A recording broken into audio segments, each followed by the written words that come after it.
So, now, as I mentioned earlier, anatomy and physiology, I know I shouldn't have favorites, but it's one of my favorites, okay? And the reason why is, anatomy and physiology is the roadmap to good IV therapy. It's actually the roadmap to good nursing, because if you understand anatomy and physiology well, then you'll be able to help understand what's going on with your patients, all right, and address it appropriately, okay? But in this particular case, it actually gives us the mental image we need to access a vein if we understand what we're poking, okay?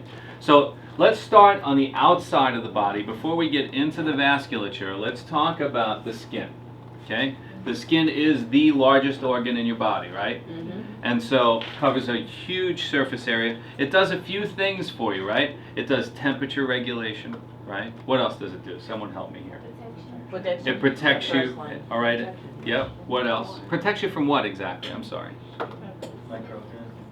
From microorganisms in particular, but also, you know, brushes with things, you know, because you could hurt your underlying tissue if you didn't have skin, right? Rubbing up against things. But microorganisms, we're going to get back to that in the immediate, because that's my real point.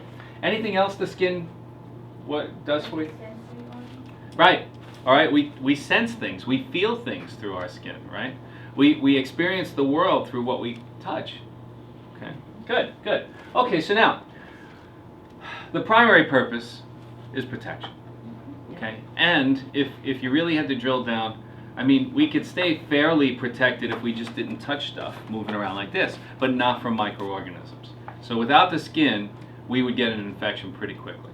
And so now, so if that's the case, when we're sticking somebody, what should we be concerned about? Because what we're doing is we're basically removing skin to put our device in, aren't we? We're moving it out of the way, or we're going through it.